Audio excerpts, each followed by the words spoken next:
अब तक Avengers, fantastic four ये दोनों टीम डूम को हराने की कोशिश कर चुके हैं, लेकिन डूम दोनों बार इन दोनों टीम को हरा दिया और द थिंग को पहले जैसा बना दिया। जनता के सामने डूम और अच्छा बन गया, जिस वजह से अवेंजर्स और ज्यादा परेशान हो गई है। अब आगे इस इशू की शुरुआत इम्पॉसिबल सिटी स्पेसशिप से होती है, जिस शिप पे पूरी एक सिटी बसी हुई है, जहाँ पर हमें मॉडॉक, डॉक्टर ऑक्टोपस और आयरन मैन दिखाया जाता है। जहाँ पर आयरन मैन कहता है, तुम दोनों आखिर में पहुंचे हो, इसका मतलब मुझे पहले से अंदाजा था और मुझे बुरी खबर देनी है। तुम यहाँ कुछ भी ऐसा नहीं देखोगे जो हम एवेंजर्स नहीं चाहते कि तुम देखो। जब हम नियम तय ही कर रहे हैं तो मैं बता दूं, ये स्पेस स्टेशन किसी भी माइंड कंट्रोल को रोक सकता है। और हाँ मॉडॉक, अगर किसी को लड़ाई करनी हो तो मैं खुशी से तैयार हूँ। जिस पे मॉडॉक कहता है, अगर मैं तुम्हें मारना चाहता तो मैं तुम्हें पहले ही मार चुका होता। फिर डॉक्टर ऑक्टोपस कहता है, दुनिया दांव पर लगी है स्टार, अब अवेंजर्स के गड़बड़ करने की कोई गुंजाइश नहीं है। तुम्हें हमारी जरूरत है, तुम्हें जीनियस की जरूरत है। आयरन मैन जवाब देता है, ऑक्टो मुझे पता है कि तुम क्या सोच रहे हो, तुम्हें यहाँ क्यों लेकर आया गया, पर अभी हालात ऐसे हैं कि हमें हर किसी की मदद चाहिए और वैसे भी बॉस को लगता है कि तुम किसी काम के हो सकते हो,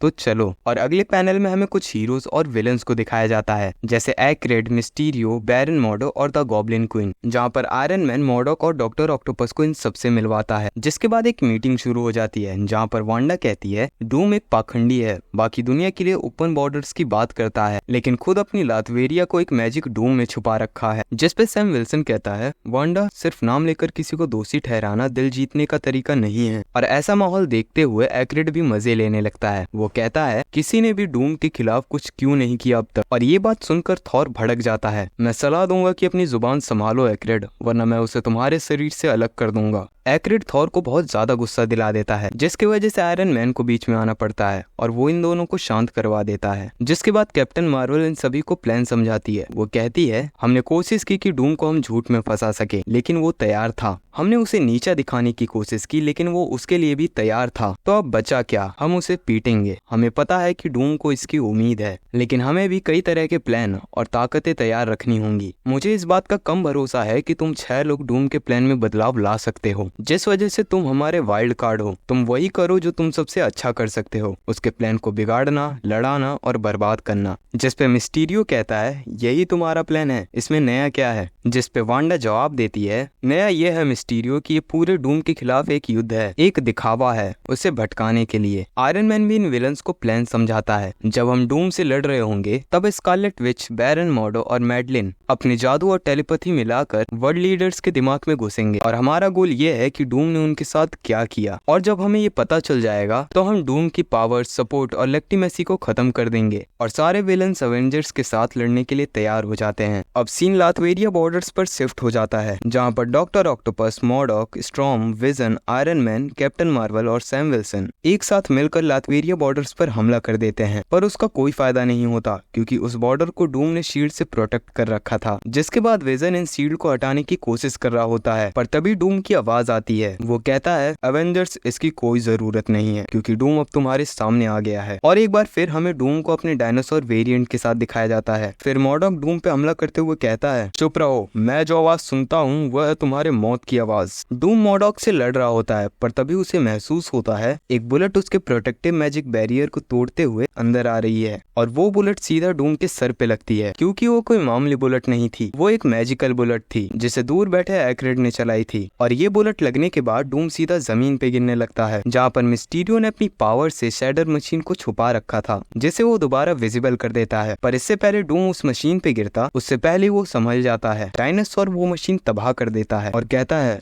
मूर्ख, तुम्हारी सस्ती चालें कुछ भी नहीं है। क्या तुम्हें समझ नहीं आया? जैसे मैं अपने शरीर को कंट्रोल कर सकता हूँ, वैसे ही मैं अपने डायनासोर को भी कंट्रोल कर सकता हूँ। डूम अपनी बात बोल ही रहा होता है, तभी पीछे से एवेंजर्स डूम पे हमला कर देते हैं और वहीं वांडा, गॉब्लिन क्वीन, बैरन मॉडो लीडर्स का दिमाग पढ़ने की कोशिश कर रहे होते हैं। जहाँ पर वांडा को कुछ पता चलता है, वो तुरंत एवेंजर्स से कॉन्टेक्ट करती है, जिसपे गॉब्लिन क्वीन कैप्टन मार्वल से कहती है, डूम ने अपनी सॉर्सरर सुप्रीम पावर से वो काम किया जिसे करने में शायद सालों या दशकों का समय लगता।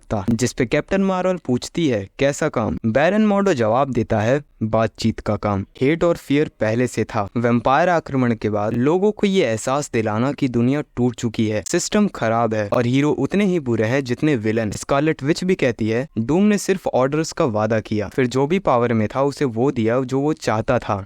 पैसा, सुरक्षा, स्वास्थ्य, समय, भोग, बदला, हर किसी को वही मिला जो वो चाहते थे। ना कोई जादू तोड़ना है, ना कोई रोबोट मानना है। डूम ने धोखा नहीं दिया। ये जादू नहीं है कैरल, ये ह्यूमन नेचर है, इसे हमने खुद चुना है। जिसके बाद डूम को ये पता चलता है कि एवेंजर्स को उसके सीक्रेट पता चल चुके हैं, तो वो कहता है अब ये तुम सच्चाई जान गए हो। मैंने ये टाइटल छीना नहीं है, इसे कमाया है। और एक और सच्चाई जिसे तुम अब तक नहीं समझ पाए, डूम यहाँ लड़ने नहीं आया। अमेरिका के सबसे बुरे अपराधियों का एक ग्रुप है, तुम्हारे साथ है मामूली विलन से कहीं ज्यादा खतरनाक, और वो इस समय तुम्हारे सबसे सिक्योर जेल से भाग रहे हैं। बेसिकली द राफ्ट नाम का एक जेल है। और डूम कहता है तो एक सवाल है, क्या तुम यहाँ रहकर मुझसे लड़ना चाहते हो या फिर तुम वाकई में ही कोई मदद करना चाहते हो? आयरन मैन कहता है अच्छा नहीं लगता, लेकिन एनवाईसी मेरे ड्रोन कंफर्म कर रहे हैं राफ्ट में दंगा हो रहा है। स्टॉर्म भी कहती है इम्पॉसिबल सिटी से भी देखा जा सकता है, धुआं अंतरिक्ष से भी दिख रहा है। कैप्टन मार्वल डूम पे शक करते हुए कहती है नहीं, हम डूम पर हमला करें और राफ्ट से भागने की घटना उसी समय हो जाए। ये सब तुम्हारा प्लान है।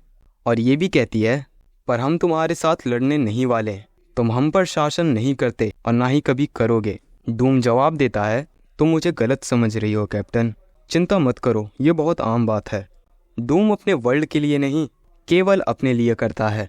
फिर से कैप्टन मार्वल कहती है हमने राफ्ट बनाया था और हम उसे तुम्हारे बिना ही सुधार लेंगे, और मैं अभी बताती हूँ यह अभी खत्म नहीं हुआ। डूम जवाब देता है खत्म क्यों मिस डेनवर्स, असली खेल तो अभी शुरू हुआ है। और स्नैप करके वो वहाँ से गायब हो जाता है। जिसके बाद एवेंजर्स भी राफ्ट से भागे हुए क्रिमिनल्स को पकड़ने चली जाती है। और इधर न्यूज़ में भी एवेंजर्स की बुराई की जा रही थी और क्यों टाइम पर एवेंजर्स राफ्ट पे नहीं पहुंची, जिसकी वजह से इतना बड़ा नुकसान हो गया। और उसी दौरान डूम भी टेलीविज़न पर लाइव आ जाता है और कहता है ये हीरो विलन से मिल गए हैं।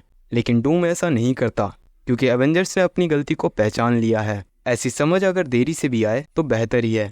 इसके बजाय मैं केवल उनका धन्यवाद करता हूँ हमारी दुनिया और डूम की सेवा के लिए। पर उसी दौरान डूम स्पेस में टेलीपोर्ट होने लगता है। वो देखता है ये डोर मामू है जो उससे कह रहा है सॉर्सरर सुप्रीम की शक्ति। डूम इसका क्या करता है, एक रोता हुआ पॉलिटिकल लीडर बन जाता है। और डोरमामू डूम को डरपोक और कमजोर बुलाता है क्योंकि सॉर्सरर सुप्रीम की पावर होते हुए भी वो एक पॉलिटिकल लीडर बना हुआ है। और हमें ये भी पता चलता है कि सारे मंत्र खत्म हो चुके हैं जो डोरमामू को रोक रहे थे, जिस वजह से अब डोरमामू आसानी से अर्थ पर हमला कर सकता है।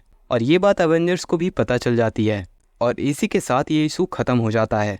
और अगले इशू में हमें डोरमामू वर्सेस डूम दिखाया जाएगा। और जैसे इस कॉमिक का 4th इशू आएगा मैं उसे एक्सप्लेन करूंगा। तब तक के लिए लाइक एंड सब्सक्राइब ज़रूर करें।